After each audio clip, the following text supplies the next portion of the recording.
Well, I'm J.D. Dudley, and the company is D2 Jigs. What else you want to know?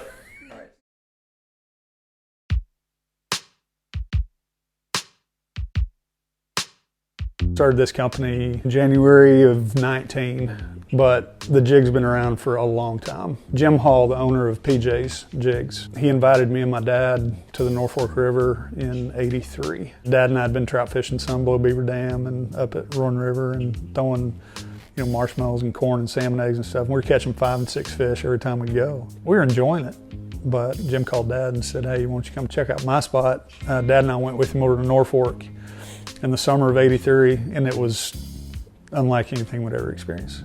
It was 150 fish day, and the quality of these fish were exponentially better than what they were below Beaver up at Roaring River. I think Jim caught a 4.5 pound cutthroat that day, and we were just locked in.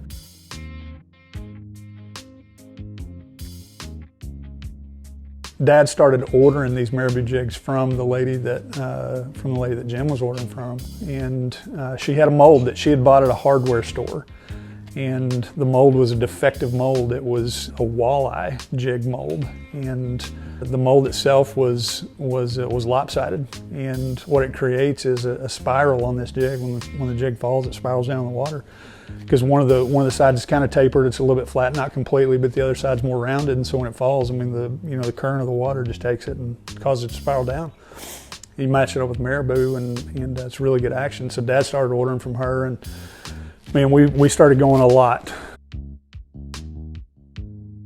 as we got into the late '80s. I mean, Dad started guiding over there some, and as he was ordering from her, he also built a really good relationship with her. I mean, just a sweet elderly lady that was helping him out, and she developed arthritis. And when she developed arthritis, she called Dad one day and just said, "Hey," she said, "would you be interested in taking this mold?"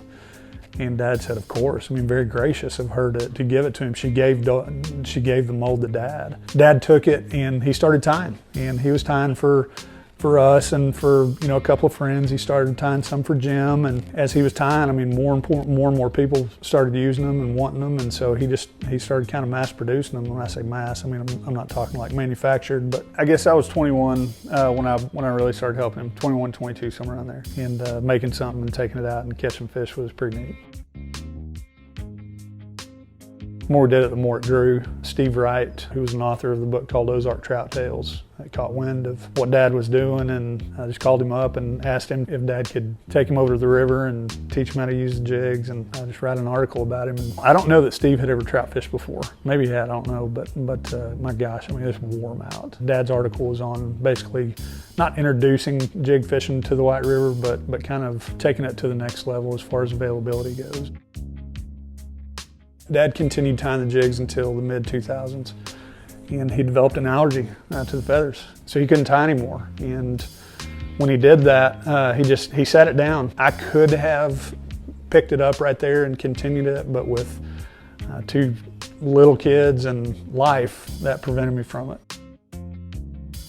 The summer of 2018 was planning on taking Drew, my son, to go fishing, and I remembered the mold, and I called Dad and I said, "Hey," I said, "do you still have that mold?" And he said, "Yeah." And I said, "Man, would you care if I took that mold or brought it up here to the house and used it to tie some jigs for me and Dee?" And he said, "Well, let me think about it." And the following week, he showed up here and dropped everything off. The mold, probably 10,000 hooks, 1,000 packages of feathers, and some old paint. He said, "Man, here you go." He said, "It's yours." Honestly, I was honored to have it here because I knew the history behind it, and I just sat down and started tying. Dad had some friends that would call me and say, "Hey, I heard that you're tying. Can you make me some?" And so Julie, my wife, we started praying through it and just seeing, where God might lead us. In August of 2018, I kind of started tinkering with some colors, and I took one little Arkansas minnow soft plastic that he and I had fished over the years, and it worked really well. And so I got some feathers and tried to match that color. I mean, I even wrote the date down. It's right there on my table, October 18th of 18. I knew when I made that jig that it was going to be my best seller. It's more than doubled my #2 seller. It's called the Arkansas Minnow.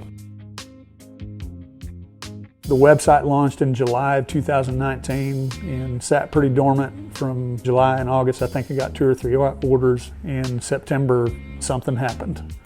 Word got out. I don't know if it was a picture that I posted on Facebook or what, but word got out and went from $20 in sales in August to over 700 in September, and then it just continued to grow after that.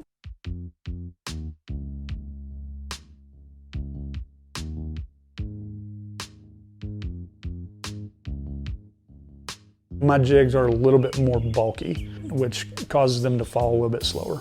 And when you do pop them around, then they're going to flare just a little bit more. That's probably the biggest noticeable difference. Quality on mine, when you pull on these feathers, they're not going to come out. And if they do, I'll replace it because it's something defective.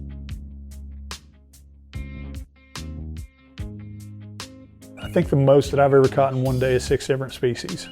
I do have a client, and it was really cool. They caught 10 different species in one day. See a carp, yellow perch, smallmouth, white bass, black bass, walleye, and then the 4 different trout in one day.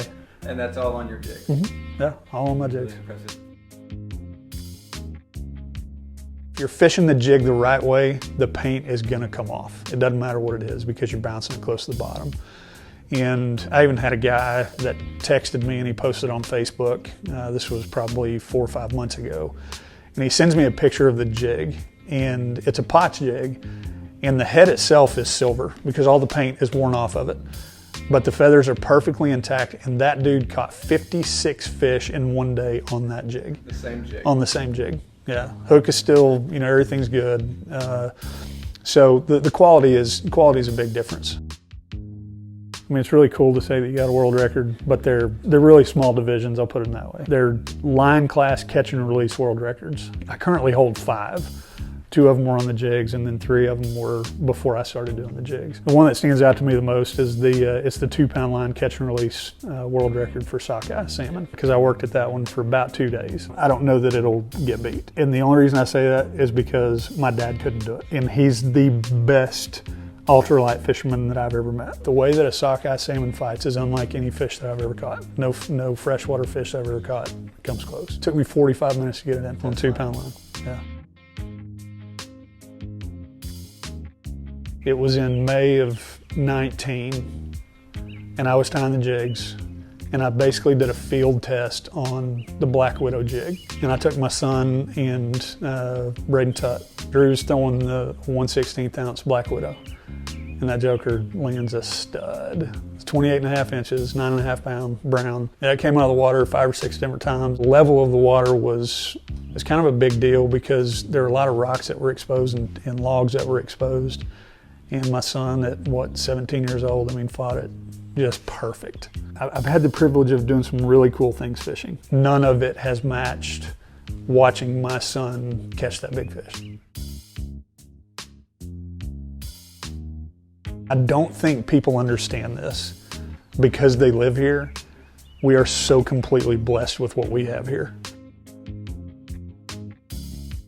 I can drive 4 miles down the road and be at Clear Creek, and I can catch 300 fish in one day if I want to. There are people that come from all over the world to fish the White River, Bull Shoals. The entire White River system that starts up at Pettigrew in the Boston Mountains and runs into Beaver Lake, then it goes to Beaver Tailwaters, and then it goes into Table Rock, into Taneycomo, into Bull Shoals, and then the White River below Bull Shoals Dam. And each one of those tailwaters is progressively better. And the fish that you catch out of these things, and even in beaver, beaver's not really known for its big fish. You can catch a lot of fish below Beaver Dam. But the Game and Fish did a shock there last September, I think it was, and they had several fish over 20 pounds, several browns that were over 20 pounds that were shocked. Yeah, below the dam. And then you've got the lakes with the bass fishing, and it's incredible. The beauty of what we have here is, honestly, in my opinion, it's unmatched.